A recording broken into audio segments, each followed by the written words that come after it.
नमस्कार साथियों। सिंहासन खाली करो कि जनता आती है।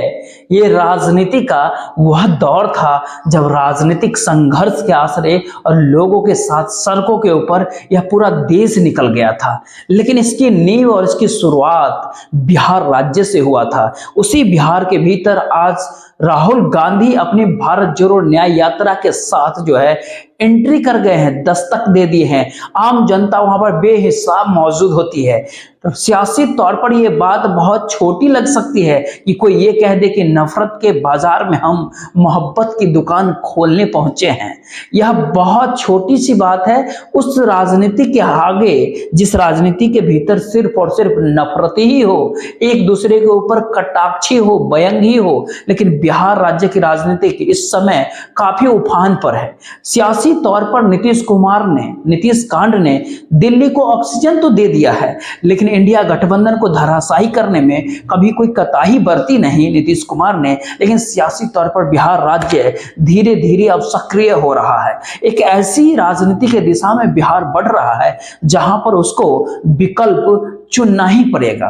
और यह नजारा जो है आज बंगाल के बाद जो है बिहार के भीतर जैसे ही राहुल गांधी की भारत जोड़ो न्याय यात्रा की शुरुआत हुई, दस्तक हुई, उस दरवाजे से ही सारी चीज नजर आने लगा। जहां के बाद 4 जिलों में इस राहुल गांधी की भारत जोड़ो न्याय यात्रा को और गुजरना है और दोबारा से फिर से बंगाल में चला जाना है।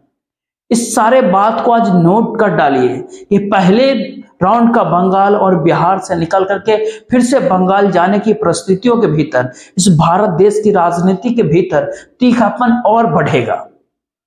जब बंगाल के भीतर भारत जोड़ो न्याय यात्रा पहुंच रही थी तब ममता बनर्जी का ऐलान, और जब बिहार में यात्रा पहुंच रही थी तो नीतीश कुमार का ऐलान। और यही प्रक्रिया जो है बंगाल के बाद फिर से झारखंड में जाने से पहले वहां पर हेमंत सोरेन कांड की तैयारी दिल्ली कर रही है। इसीलिए हेमंत सोरेन ईडी से पूछताछ के लिए अपने घर पर मौजूद नहीं थे। वह सुबह सवेरे ही घर से निकल गए। ईडी खाक छानती रह गई रांची के भीतर, पूरे झारखंड के भीतर और दिल्ली तक उनके घर पर पहुंच गई। लेकिन बात तो उस तीखी राजनीति की है जिस तीखेपन ने इस भारत देश के भीतर 2 ही विकल्प छोड़ दिया है। या तो इस भारत देश की आम जनता सड़क पर हो आकर खड़ी हो जाए और सियासी तौर पर उस न्याय की गुहार लगाते हुए सियासी संघर्ष में कूद जाए जिसका जिक्र विपक्ष कर रहा है।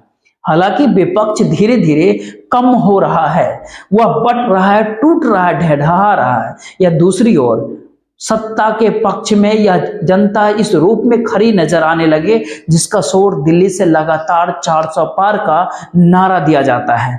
लेकिन हम शुरुआती दौर में ही हम बता दिए कि तीखा पहली बार भारत देश के चुनावी राजनीति के इतिहास में इतना ज्यादा हो गया है कि ईडी किसको कब गिरफ्तार कर लेगी और किस नेता को कब नोटिस थमाकर उसको अपने साथ ले जाएगी और उस राजनीति से बेफिक्र रहेगी कि कोई शोर भी मचाएगा।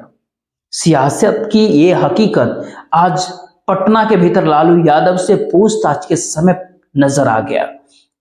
और एक दूसरी सच्चाई झारखंड की रांची में नजर आई। लेकिन बात उससे आगे की आज करते हैं। राहुल गांधी जिस भारत जोड़ो न्याय यात्रा को लेकर बिहार में दस्तक दिए उससे बहुत दूर नहीं है ओडिशा। वहां पर जिस बात का जिक्र आज कांग्रेस के अध्यक्ष मल्लिकार्जुन खड़गे ने कर दिया, वह उस राजनीतिक लकीर को नए सिरे से खींचने की कोशिश है इस भारत देश के भीतर जहां पर आम जनता सड़कों पर आ जाए।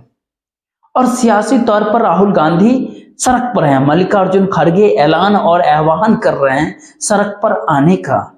लेकिन उनके इन तीखे शब्दों को एक बार जरा आप भी सुन लीजिए, उसके बाद बिहार की राजनीति का आज वो सारे बातें करेंगे जो हो सकता है कि भारत देश की राजनीति की दिशा आने वाले समय में या तो बदल डाले या फिर नतमस्तक होकर के खुले तौर पर नजारा देखते रह जाए। लेकिन क्या कहा मल्लिकार्जुन खड़गे ने, जरा इन्हें देखिए। नोटिस देना, डराना, धमकाना, उसकी दोस्ती अगर नहीं छोड़ेंगे फिर हम देख लेंगे।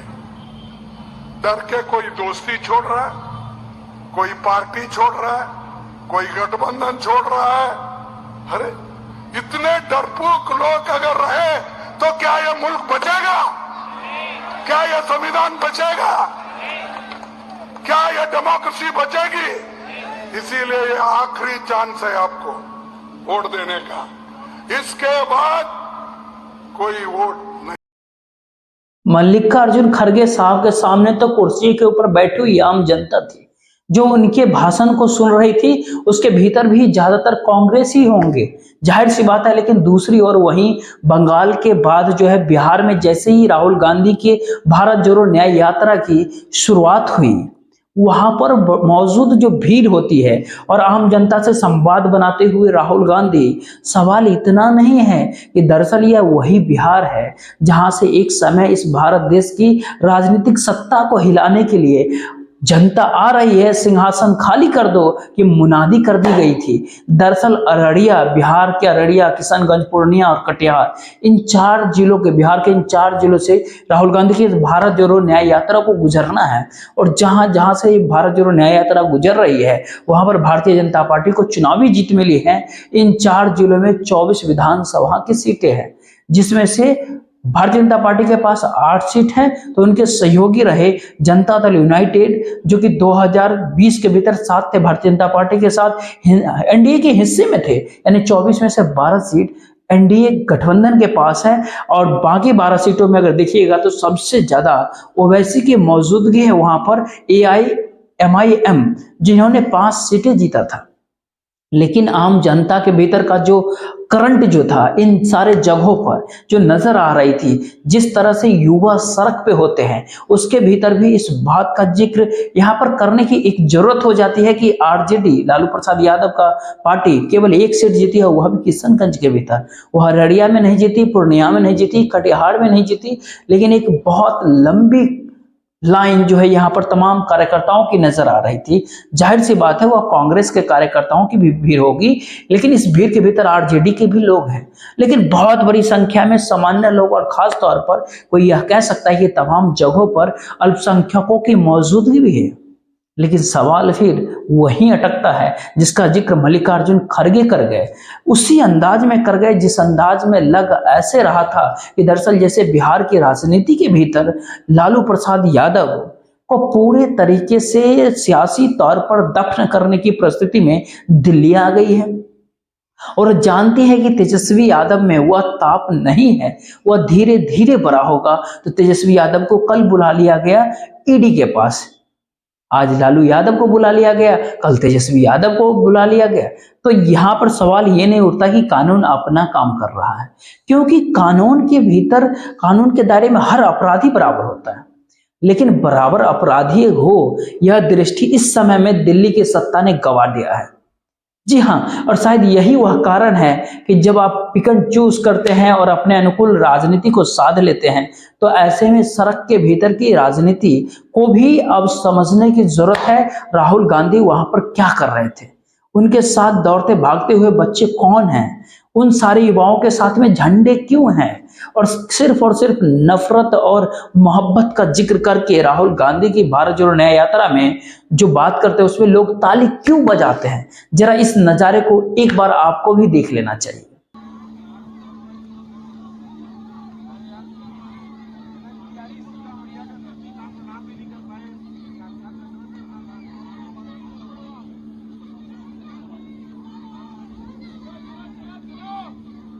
और हिंदुस्तान की राजनीति पर यात्रा का बहुत बड़ा असर पड़ा।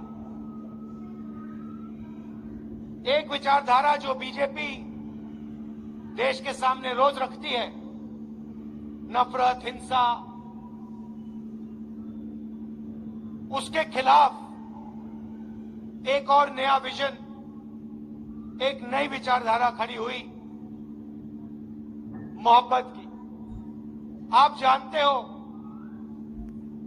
नफरत को नफरत नहीं काट सकती, जितनी भी कोशिश कर लो नफरत को नफरत नहीं काट सकता है। नफरत को सिर्फ मोहब्बत और प्यार काट सकते हैं।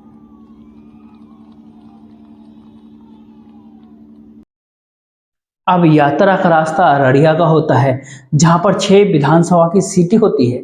उसके भीतर 3 भारतीय जनता पार्टी ने जीता, 1 जनता दल यूनाइटेड ने जीता, हो गया 4, 1 कांग्रेस ने 5 और 1 AIMIM ने जीता 6। यानी इसके बाद किशनगंज का इलाका एआईएमआईएम ने 2 सीट जीती, आरजेडी ने 1 सीट जीता, किशनगंज में कांग्रेस ने 1 सीट जीती, वहां पे 4 सीटें।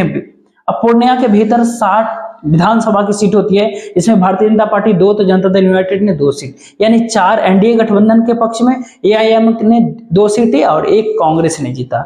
उसके बाद चले जाइए कटिहार जिला में, जहां पर बंगाल में दोबारा यह यात्रा पहुंच जाएगी और कटिहार की 7 में से करीब 3 सीट भारतीय जनता पार्टी ने जीता, 1 जनता दल यूनाइटेड जेडीयू ने जीता, कांग्रेस ने 2 सीट और सीपीआई एमएल ने 1 सीट जीती। अब एक सवाल यहां पर उठता है, क्या सियासी तौर पर बिहार राज्य की भीतर इस यात्रा के घुसने के साथ जो सियासी तरंगे युवाओं के भीतर दिख रही है, माइनॉरिटीज के भीतर दिख रही है, और खास तौर पे बात करें महिलाओं के भीतर भी, और उनका जमघट भी अलग अलग जगहों पर जो नजर आ रहा है, वो 2-3 बात साफ कह रहा है।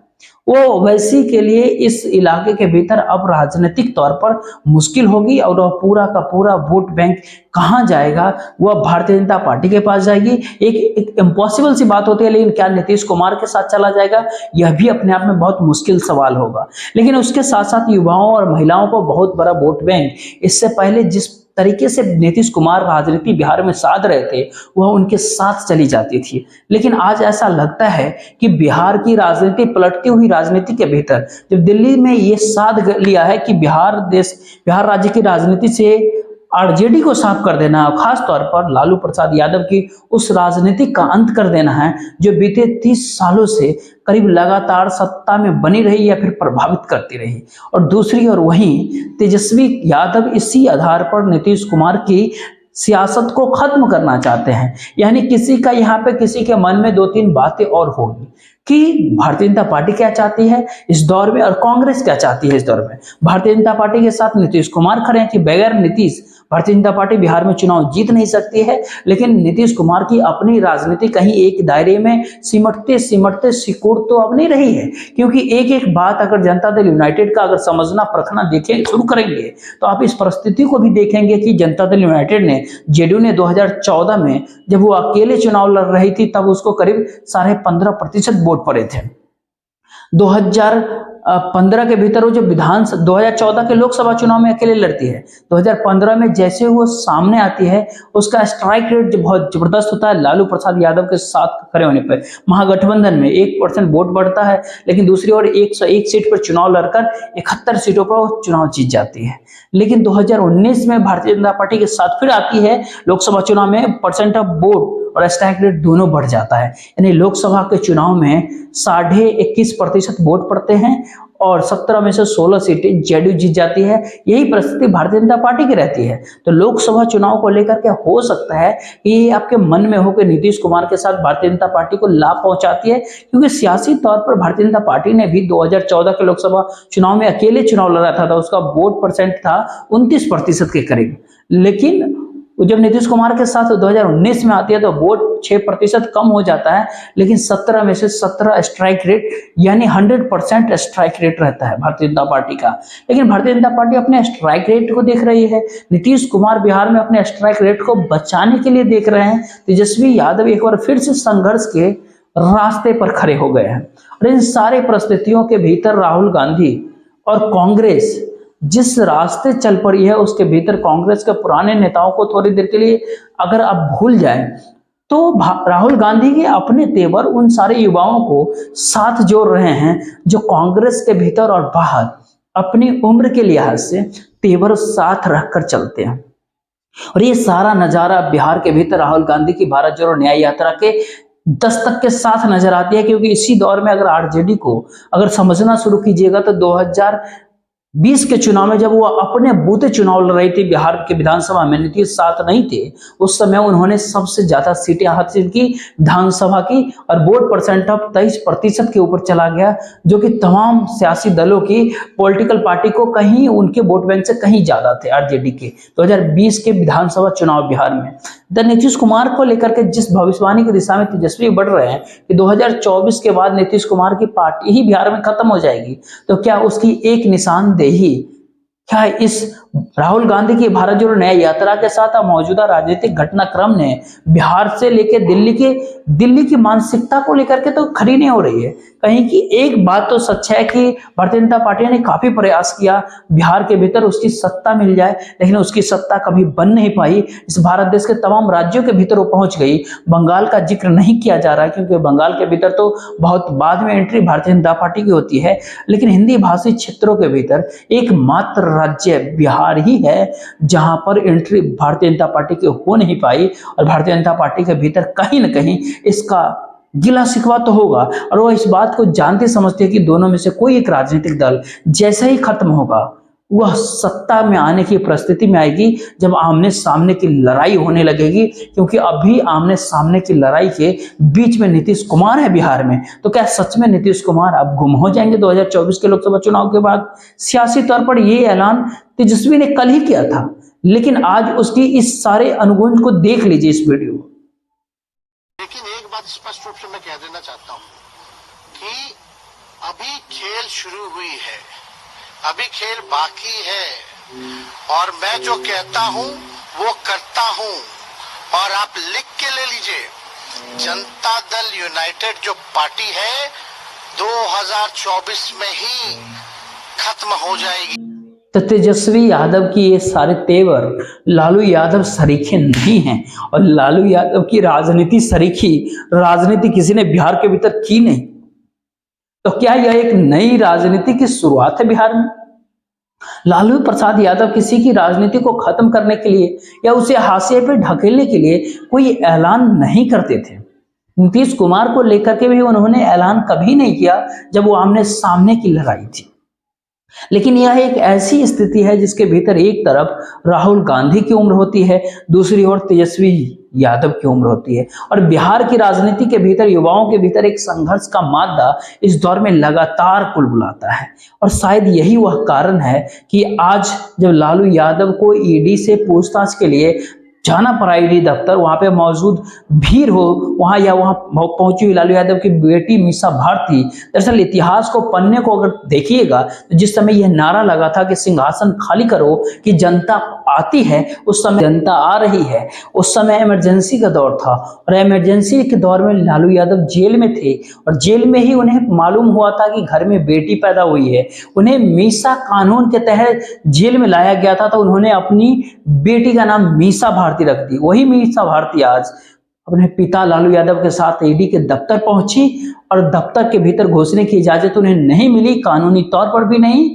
और पिता बीमार है तो एक बेटी को साथ आने की भी इजाजत नहीं, तो वह सामने मंदिर चली गई और मंदिर से जब निकली तो उसने क्या कहा उसको जरा आप भी आज देखिए। और सियासी तौर पर बिहार की धड़कनें इस भारत देश की धड़कनों से क्या मेल खाती है या फिर एक नई राजनीति की शुरुआत करने जा रही है, ये सारे मैसेज तो नहीं है।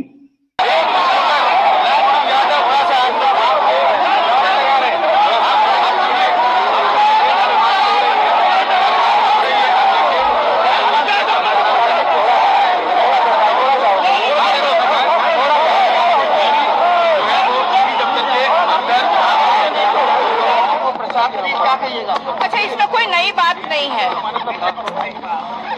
जब उनको लगता है कि अब बस भेज दो उनके परिवार को, लालू जी को उनको भेज दो समन, तो वो भेज देते हैं। और सिर्फ हमारा ही परिवार नहीं, अब तो आप देश में देख रहे होंगे जितने भी उनको लगता है कि ये विपक्ष में है, जो उनके साथ आ नहीं रहे हैं, उनको ये समन।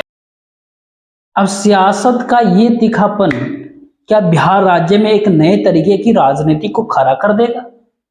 क्योंकि जरा इस पन्ने को पढ़िएगा तो बिहार, बंगाल और उत्तर प्रदेश ने इस तमाम राजनीति को तब तक डिगाया है जब वहां की जनता को, आम जन लोगों को लगने लगा कि दरअसल सत्ता ने विपक्ष को पूरे तरीके से दबा दिया है, कुचल दिया है। इन प्रदेशों में मुद्दे बहुत मायने नहीं रखता। इन प्रदेशों के भीतर की राजनीति दरअसल सत्ता और विपक्ष की राजनीति संघर्ष के आश्रय ही आगे बढ़ती है, क्योंकि सियासत यहाँ की खून में है और ऑक्सीजन के तौर पे वह काम करता है और उससे हट करके कोई दूसरी राजनीति होती ही नहीं है। यानी ये कहे कि राजनीति का एक पहलू ये नहीं कि बेरोजगारी है, महंगाई है, इस समय में आर्थिक दिवालियापन कैसे आ गया है, सवाल ये होता है कि कौन सी राजनीति उनको राहत दे देगी, और जो राजनीति राहत देगी या जो राजनीतिक तौर पर खेलने वाले खिलाड़ी है, अगर उन्हीं को दबा दिया गया तो फिर बचेगा ही क्या। और शायद यही वह कारण है कि जो नीतीश कांड के बाद बिहार की राजनीति के भीतर, आम जन लोगों के भीतर कहीं ना कहीं धड़कनों के साथ जुड़ने लगा है। सवाल इसको आकलन करने का पटना के भीतर ईडी दफ्तर के बाहर लगते नारों से भर से नहीं है। सवाल इतना भर भी नहीं है कि किस प्रकार से राहुल गांधी की भारत जोड़ो न्याय यात्रा बिहार में एंट्री के साथ वहां पे युवाओं का शोर हुजूम एक नए तरीके से दिखाई दे रहा है। सवाल तो ये होता है कि इन सारे जगहों पे नारे अक्सर ऐसे लगते रहे हैं कि अगर आपने विपक्ष की राजनीति को खत्म कर दिया तो फिर जनता वहां पे खड़ी हो जाती है सत्ता पलटने के लिए। इसलिए आप ध्यान दीजिए कि जब किशनगंज, अररिया, पूर्णिया और कटिहार बिहार के इन 4 जिलों से निकलकर बंगाल में भारत जोड़ो न्याय यात्रा राहुल गांधी की जब प्रवेश करेगी, मालदा में, मुर्शिदाबाद में, बीरभूम में, वहां पर ममता बनर्जी की सीटें, कुछ या प्रभाव भारतीय जनता पार्टी ने भी अपनाया। यहाँ पर कांग्रेस या लेफ्ट के लोग नहीं है वहां पे। उन सारे जगहों से कांग्रेस की भारत जोड़ो न्याय यात्रा को निकलना है और वहां का शोर आपको दोबारा पश्चिम बंगाल के भीतर या इस यात्रा को घुसने के साथ होगा। और अगला सवाल हर किसी के मन में होगा, तो क्या इसके बाद झारखंड पहुंचने से पहले ही हेमंत सोरेन भी, उनका कांड भी हो गया होगा? सियासी तौर पर तैयारी तो इसी बात की चल रही है, और तैयारी तो इस बात की भी कि झारखंड से जब उत्तर प्रदेश की जमीन पर यात्रा कदम रखे अगर, तो फिर उत्तर प्रदेश के भीतर कोई बड़ी हरकत सियासी तौर पर ना हो। इसीलिए अपने तौर पर, और योगी आदित्यनाथ की एक खास बात है कि वो कभी बोलते नहीं हैं जैसे हेमंत बिस्व शर्मा बोलते चले जाते हैं। योगी आदित्यनाथ कार्रवाई करते हैं। तो क्या उनकी कार्रवाई कोई नई राजनीतिक दिशा को तय कर देगी? क्योंकि योगी आदित्यनाथ को इस बात की जानकारी है। दिल्ली की आंखों में वह खटकते रहे हैं, सियासी तौर पर वह मजबूत हो गए हैं, उत्तर प्रदेश के भीतर की राजनीति को साधने में काफी माहिर है। और ऐसे में अगर वह राहुल गांधी की भारत जोड़ो न्याय यात्रा को, दिल्ली की सत्ता को चुनौती दे रही है, तो कहां, कब और कैसे, कितनी ढील देनी है और कहां पे बांधना है, यह उनकी अपनी राजनीति ही तय करेगी। यानी ये कहे कि एक बहुत ही एक ऐसी सियासत की दिशा में ये देश बिहार के जरिए बढ़ने को तैयार है, जहां पर उसके सामने 2024 के लोकसभा चुनाव है।